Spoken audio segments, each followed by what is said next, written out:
Эфирда яңалыклар вакыты, студияда Лейсан Галиева. Исәнмесез, бүгенге чыгарылышның төп темалары. Я считаю, что это очень полезно, так как и для детей в первую очередь, для родителей тоже, чтобы напомнить о правилах дорожного движения. Балалар поликлиникасында иминлек дәресе. Автоинспекторлар кичкенә пациентларга юл хәрәкәте кагыйдәләрен искә төшерде.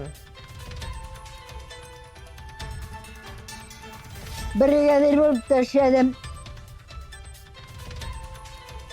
Хатынлары Казанберекте теге кедершіліктер. Звенот ташладым. Колхоз ташладым. Туган көнне билгеләп, Яңа Нәдер авылында яшәүче Дарига Якуповага 103 яшь тулды. Ватанны саклаучы егетләр үстергән әти-әниләрне һәм яшь гаиләләрне бүләкләделәр. Аларга сәхнәдә бүген чәчәкләр, истәлекле бүләкләр һәм дипломнар тапшырдылар. Бәхетле гаилә шәһәр паркында үрнәк гаиләләрне зурладылар.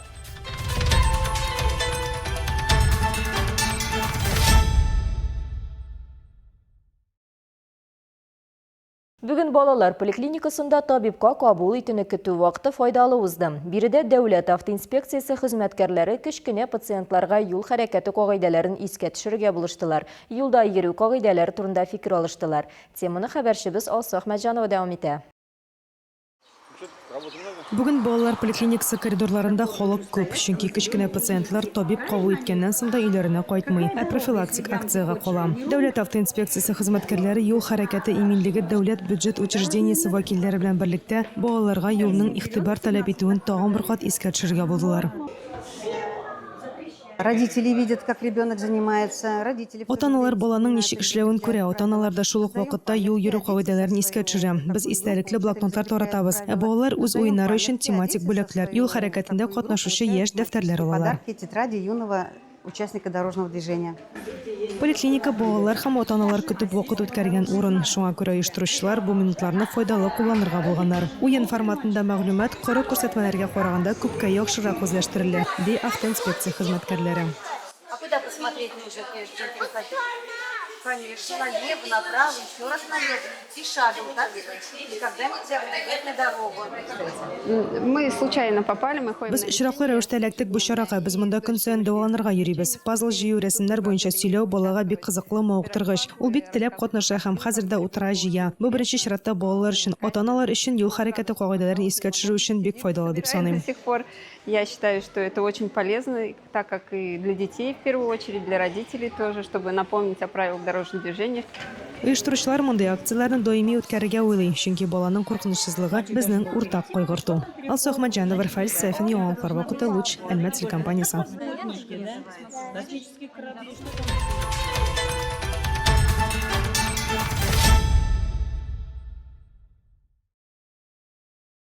Бер язмышта бөтен чор. Бүген Әлмәт районының Яңа Нәдер авылында яшәүче иң өлкән тол хезмәтчәне һәм күп балалы әни Дарига Асылгәрәй кызы Якуповага 103 яшь тулды. Ул сугыш елларын кичергән хатын, 45 елын колхозда хезмәт куюга багышлаган шәхес, 6 бала әнисе. Озын гомер һәм бетмәс оптимизм сире турында тулырак киләсе минутларда. Сәйрәм белән, Дарига бей, хәерле көннәр, исәнме саумы.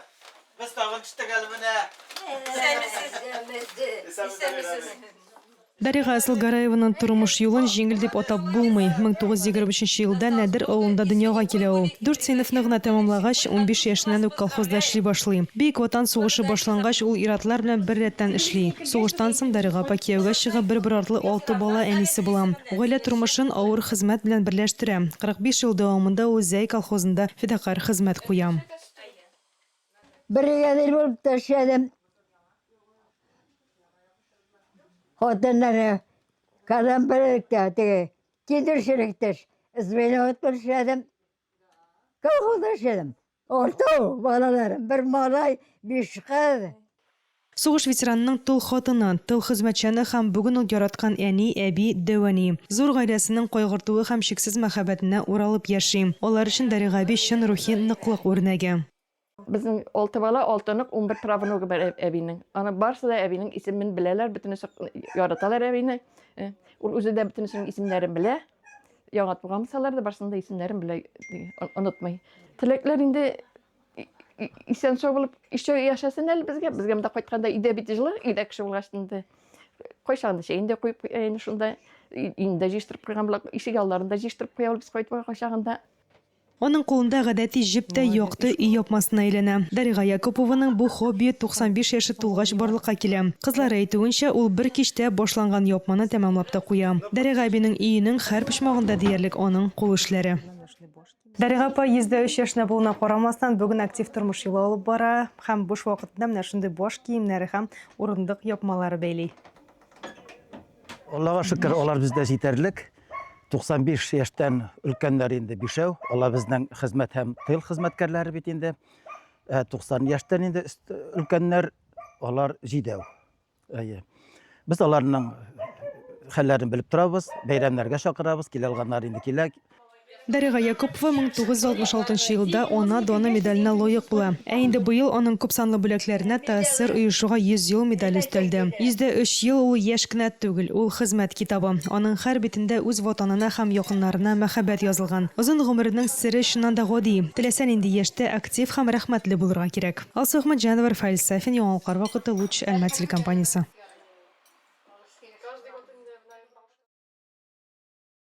Гасырлар аша үтеп, тормыш авырлыкларын татыган хәлдә дә киләчәккә оптимист карашын, күңел кырлыгын югалтмаган өлкән яшьтәге кешеләрнең күркәм юбилейлары белән тәбрик итү Азнакай районында да матур гадәткә әверелгән. Шундый хөрмәт Тымытык авылында гомер кичерүче Рәфис Гайфуллинга да күрсәтелде. Рәфис Гайфулла улы Гайфуллин 1936 елның 1 июлендә Азнакай районының Күктәкә авылында гаиләдә беренче бала булып туган. 10 сыйныф белем алган. Казан шәһәренең Бауман исемендәге ветеринария институтын тәмамлаган. Астрахань өлкәсендә 2 ел эшли һәм 1962 елда Азнакай районына кайта. Чалпыда ветераннар булып 10 ел эшли. Аннары Тымытык авылында 5 ел баш мал табибы булып эшли. Шулай ук иҗтимагый эш алып бара. Колхозның комсомол оешмасы сәркатибе була. Ветеранны котларга муниципаль район башлыгы Марсель Шайдуллин, социаль мәсьәләләр буенча район башкарма комитетының җитәкче урынбасары Дамир Гыйләҗев ветераннар активы җыйналды. Шатланып, матур итеп яшәргә сез бәхетле әти, бәхетле бабай, шулай бит. Авылда инде сезне яраталар, хөрмәт итәләр. Сез иң хөрмәтле гаилә бүгенге көндә. Хөрмәтле гаилә, Тымытык авылында гына түгел, бөтен районыбыз буенча. Сез үрнәк безнең өчен. Рәфис Гайфулла улы күп еллар Авангард колхозында токымлы бозаулар үстерү буенча баш мал табибы булып эшли. Гомуми хезмәт стажы 50 елны тәшкил итә. Рәфис абый шым ат кешесе ат врачины. Бүгенге көндә дүрттайы бар. Дүрттайы ул гомергә атны бетермәде. 1994 елда Рәфис Гайфуллинга Татарстан Республикасының ат казанган ветеринария табибы исеме бирелә. Шулай ук хезмәт ветераны исеме дә бар. Менә шушындай зауыклы, укымышлы нәсел Рәфис абый алардан читтә калмаган. Бәләкәйдән үк ятим килеш, үзе тырышып, укып, ветеринария институтын бетереп, Астраханда эшләп кайтып, бүгенге көндә яңадан соң 50 еллык хезмәт. Рәфис Гайфуллин күп еллар авыл ветераннар советын җитәкли. Тормыш иптәше Лена апа белән гаиләдә 3 бала тәрбиялиләр. Бүген 8 оныкның һәм 2 оныкчыкның яраткан бабасы булып тора. Илмира Шәрифуллина, Алмаз Иксанов, Яңалыклар вакыты, Луч, Әлмәт телекомпаниясе.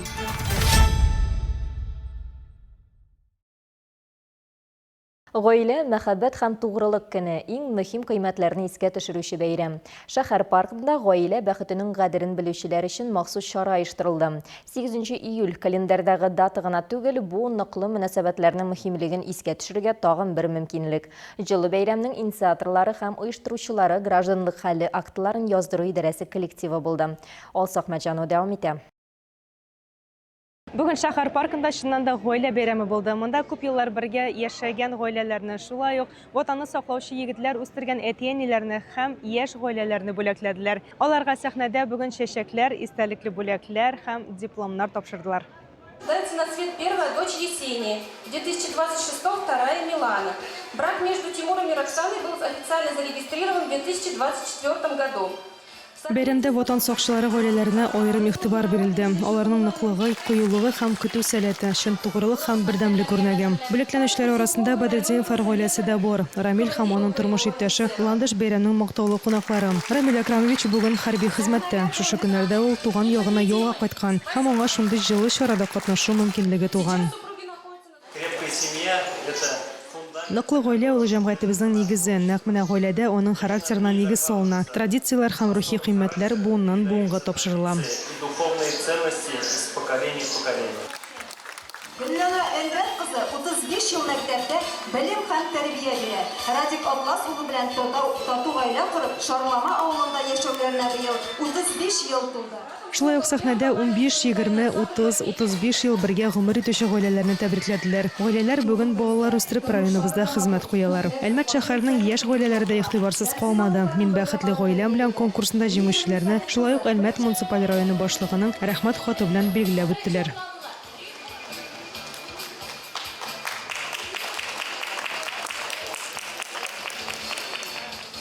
Гаилә мәхәббәт һәм тугрылык көнен гражданлык хәле актлар яздыру идарәсе коллективы нәкъ менә шулай күзаллаган. Әлеге гаиләләрне сәхнәгә чыгарып, алар үсеп килүче буынга, әле яңа гына кавышкан парларга үрнәк булуларын максат итеп куйган.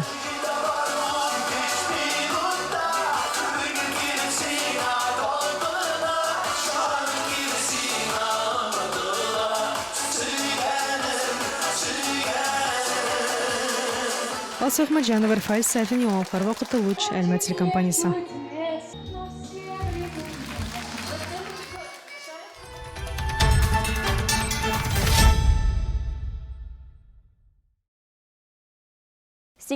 июль илебез күләмендә гаилә мәхәббәт һәм тугрылык көне буларак билгеләп үтелә. Бу уңайдан Азнакай районында да гаиләләр катнашында кызыклы чаралар, очрашулар үткәрелде. Аларның кайберләре хакында тулырак хәбәрчеләребез сюжетында.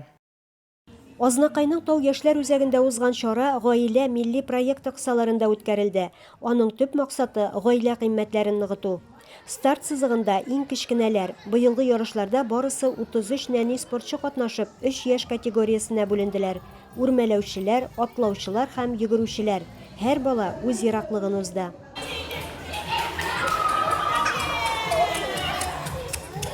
Кечкенә спортчыларның игътибарын юлда тоту өчен өлкәннәр кулларына нәрсә эләксә шуны алдылар. Матур уенчыклар, машина ачкычлары, хәтта телевизор пультлары да эшкә җигелде. Нәниләр өчен җан атарга аларның әти-әниләре генә түгел, абыйлар һәм апалар да килгән. Аларның һәммәсе катнашучыларны рухландырып финишка озата барды. Без Хасаншиннар гаиләсе, безнең улыбыз Әмингә тиздән 2 яшь була. Без мондый бәйгедә беренче тапкыр катнашабыз. Бик кызык һәм күңелле булды. Балаларга игътибар өчен, мондый бәйрәм өчен җитәкчеләргә, оештыручыларга рәхмәт. Шәһәрнең Татарстан мәйданында узган концерт программасы шулай ук гаилә, мәхәббәт һәм тугрылык көне уңаеннан оештырылган иде.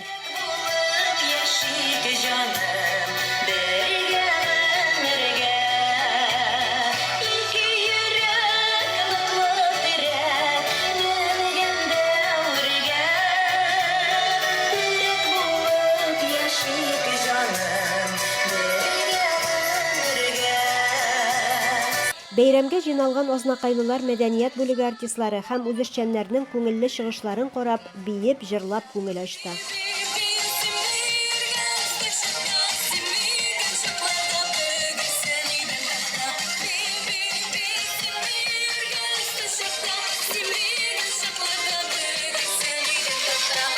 Илмира Шәрифуллина, Алмаз Иксанов. Яңалыклар вакыты Луч, Әлмәт телекомпаниясе.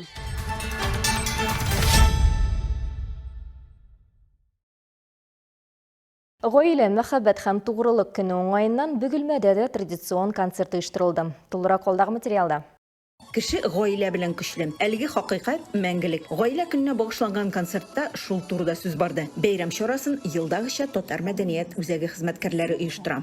Без инде менә ел сайын үткәрелә торган бәйрәмгә җыелдык. Бүген 8 июль. Гаилә, мәхәббәт һәм тугрылык көне. Бу бәйрәмне күптән түгел билгеләп үтә безнең илебез. Шуңа да карамастан бу яшьләрнең дә, өлкәннәрнең дә яратып өлгергән бәйрәмнәре. Менә кич утырып, шулай итеп концертлар белән, төрле фестивальләр белән, мастер-класслар белән без Бөгелмәлеләрнең һәм шәһәребезнең кунакларын, күңелләрен күрәбез.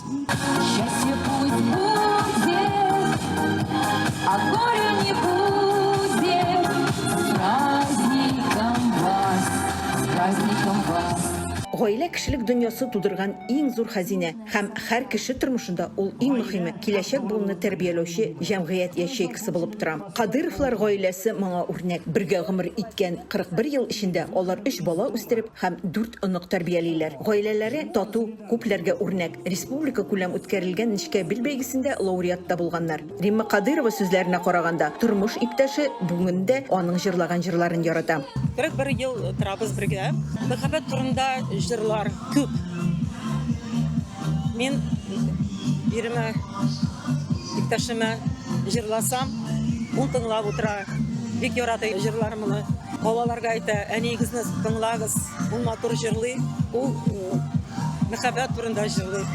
Гаилә турында җырлый. Бу кичне барысы да мәхәббәт һәм тугрылык турында җырладылар. Чара кунаклары концертны карап кына калмады. Алар өчен төрле мастер-класслар оештырылды. 2 сәгать дәвамында бөгелмәлләр күңел ачтылар, биедләр, яшьлек җырларын тыңладылар. Айсулу Миңнебаева, Ямьяхин, яңалыклар вакыты, Луч, Әлмәт телекомпаниясе.